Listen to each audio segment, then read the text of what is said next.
This is the year of skateboarding video games. We got Tony Hawk's Pro Skater Remake, we got Session, and we got Skate 4. I seen this big channel saying 7 things you didn't know about Skate, aka Skate 4.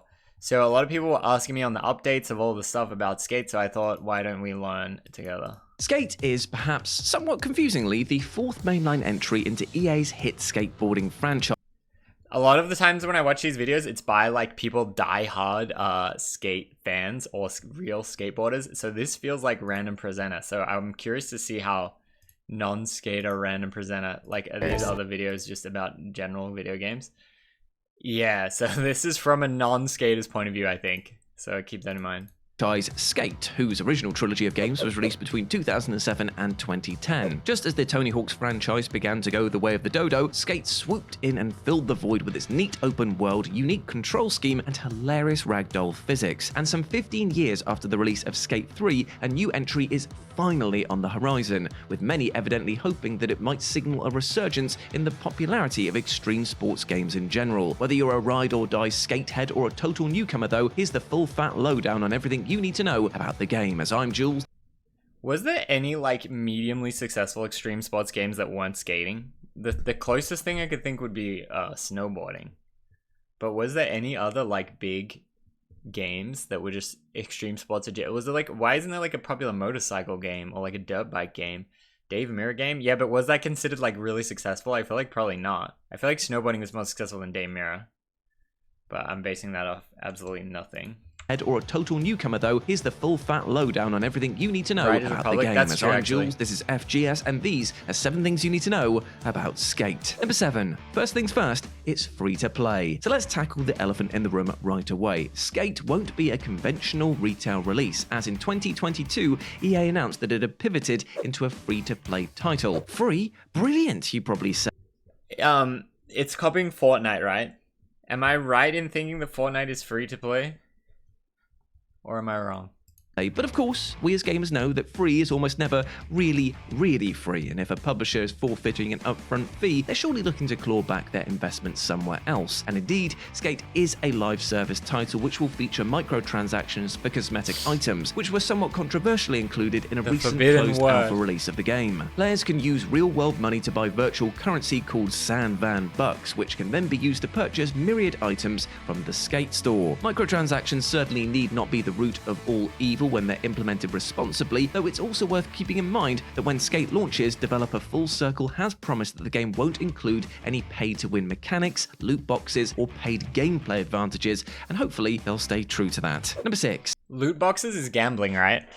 I thought there was some kind of Counter-Strike thing where it was gambling or whatever, and then there was like this whole like illegal gambling ring based around the Counter-Strike gambling.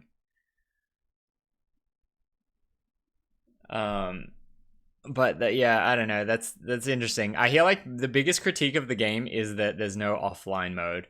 And then I was saying like, what's the big deal? Who cares? But then they're saying like, hey, if Skate 3 had no offline mode, Skate 3 would have been dead long ago. Because it's like, you know, people are playing the game 15 years later. And as soon as their servers expire or whatever, then the game's just dead. Welcome to San Vansterdam. Shifting away from the setting of San Valona and Port Caverton in the previous games, the new Skate will instead be set in the whole new city of San Vansterdam, a rather blatant portmanteau of San Francisco, Vancouver, where Full Circle is based, and Amsterdam. San Vansterdam is... There's a website similar to Rainbet that uses counter-sized skins as currency. That is insane. But can you cash out the Counter-Strike skins and get real money somehow, ever? Or how do you cash out? Like you win, say you win big and you bet 10 skins and win 100 skins. What do you do? Like, how do you get the money? Said to be the sister city to San Valona from the first 2 Skate games. Though we've only seen a brief official glimpse of the city so far, it's certainly set to be another lush sandbox metropolis for players to lose themselves in, and one which will allow players to climb walls in order to explore San Vansterdam vertically as well as horizontally. Oh, and you'll also need to save the city from the clutches of a greedy mega corporation. Sound familiar? Well, it should, because number 5, the story. Last year, EA released a tongue-in-cheek video with comedian Tim Robinson revealing that though Skate exists in its own continuity separate from the original trilogy, the malevolent M Corp from Skate 2 is back, sort of, and responsible for more chaos than ever. In Skate 2, M Corp, then called Mongo Corp, bought up most of San Valona and attempted to skate-proof it, even establishing a private security outfit to target skaters. In the new game, however, M Corp is in dire straits. They've had a stranglehold on San Amsterdam since the 1980s, but their tireless pursuit of profit and alleged corruption has finally led them to being ousted. And so a new era for the city is born, but it's also a seriously messy one. M Corp has left quite the disordered void in their wake, and players are tasked with cleaning up San Amsterdam in order to make it an appealing destination once again. Quite how this will work remains to be seen, though hopefully we'll learn a little more about the finer details of Skate's story in the coming months ahead of release. Jack, tissues, come on, pal. Ah! Coffee had a video on the Counter-Strike gambling ring. Honestly, I think it helped lead up modern crypto gambling sites because functionality was very similar. I would assume as soon as crypto became the tiniest bit popular, the crypto gambling sites were there. I feel like this Counter-Strike thing. So the crypto gambling sites is a loophole to get around the regulation. Then the Counter-Strike gambling thing is a loophole to get around the age restriction, I thought, which is way worse, to be honest. But I thought that I don't know much about this, but I thought that FaZe guy made a lot of money off it, and people were really critical of FaZe Banks or whatever. I thought that was his main thing, but I could be wrong about that.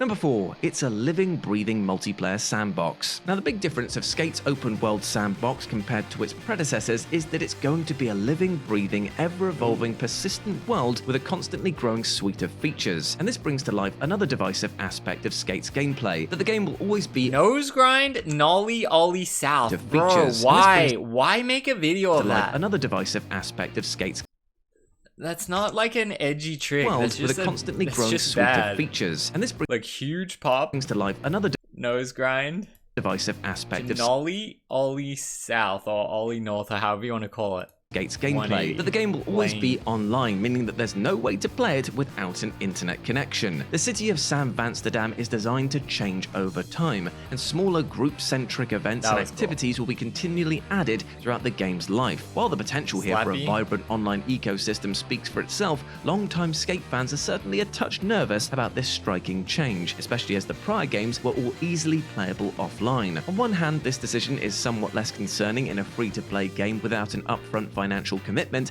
but on the other, fans are still left at the mercy of a publisher who may or may not release an offline mode when the game's time in the online sun is eventually up. That's interesting that it's because it's free that they did that. I didn't know that. Because I feel like if you buy the game and then they say, hey, you don't actually own the game, it's only on our servers, and the day we turn off the servers, it's done, that makes more sense that it's free to do that. I remember back in the day, I bought one of those stupid fitness tracker bands. I wanted it to monitor my sleep or whatever. And I think it was called Jawbone was the one I bought. I bought it, and then like I used it a little bit and then never used it again. Then a few years later, I was like, oh, let's try it again. And I went on the thing. The website was just dead. And then I Googled it a bit, and it says like, oh yeah, it doesn't work anymore because the servers don't exist. So even though I had the physical thing with the hardware, like I literally had the monitor, it was just dead. It just couldn't do anything.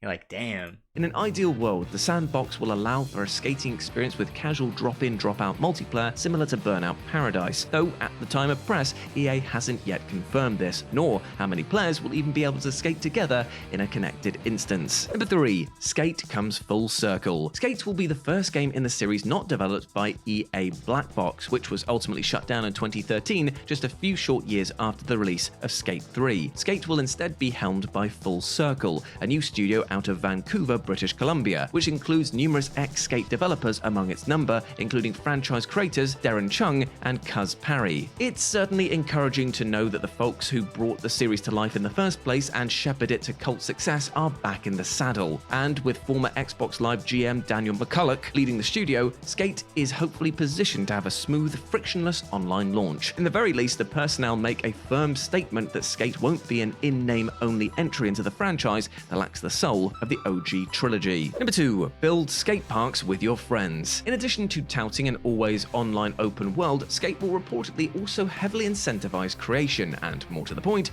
co-creation with other players. According to a years-old report from reliable leaker Jeff Grubb, a core tenet of multiplayer will be the ability to build Reliable leaker, what a title. Report from reliable leaker Jeff Grubb, a core tenet of multiplayer will be the ability to build a skate park in real time with other players and then free skate together on it. Basically, players can collaborate, hurling whatever they want into the mix to create some potentially wild concoctions. Grubb went on to say that he'd heard consistent praise for this mode from alpha testers who called it a standout feature of the game. It certainly sounds like a creative way to reimagine skate for our interconnected modern era and will hopefully go away towards justifying that polarizing always online requirement. And number 1, the release date. And finally, there's the ever pesky matter of Skate's official release date. Oh my goodness! That was actually a sick bail. I was like, they popped way too high. There's the ever pesky matter of... I was like, yo, homie, you popped too high. There's no way. If you did this in real life, your board absolutely would break. Dead on the bolts from that high. Oh, it didn't even break. It just bounced. I was like, of course it breaks. Just a clean sacking. Nice. I actually like that. The game was the release date. And finally, there's the ever pesky matter of Skate's official release date. The game was first announced by EA way back in June 2020. And so fans have been patiently waiting to put digital canvas shoes to digital board for basically an entire 5 years. That was sick too. Alright, I like some of this stuff. Front Smith. Can I do this in real life? Front Smith to board. Front blunt. That would be sick on a drop down. Boom, boom. I feel like that's possible. For basically an entire 5 years. Last year, EA announced that Skate was expected to launch in early access for PC and PlayStation and Xbox consoles sometime this year, but at the time of press, we're still without a concrete release date or anything beyond that vague 2025 release window. And so, it's likely that Skate will begin its early access period in the latter part of the year. For anyone understandably anxious that the game could slip to 2026, it is worth noting that Skate has been part of EA's playtesting service since last September, and leaked footage from the playtests suggest that it's in a deep state of development, and hopefully this will mean that it will launch just a mere matter of months after early access ends. But just to be safe, cross your fingers, cross your toes, cross everything you can, because I really want to play this game soon. In the there we go, my friends. Those were 7 things you need to know about Skate. Hope you enjoyed that, and let me know what you thought about it down in the comment section below. As always, I've been Jules. You can go follow me over on the socials, which are at RetroJ, but the O is a 0, over on Instagram and Blue Sky. Hope to see you over there, my friends, and hope that you're treating yourself well with love and respect, because you deserve the bloody best, all right? Now go out there and smash it. Or hopefully Skate will release soon and we can stay in line and thrash it. Yeah, nice. Put my Supreme hoodie on red. Jesus. I hope that doesn't happen. I mean, surely there's a way to like fight against making that possible. I'm sure there must be a way that... Did Counter-Strike end up like correcting that, or is it still running rampant? Surely there's a way to correct that. But yeah, that was a cool video from Non-Skater about Skate game. I feel like there was nothing too interesting.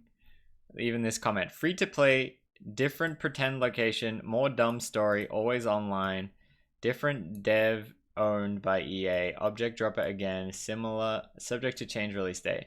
I mean, that's pretty much the whole video, realistically. But yeah, shout out to this guy. Great vid. Thank you so much.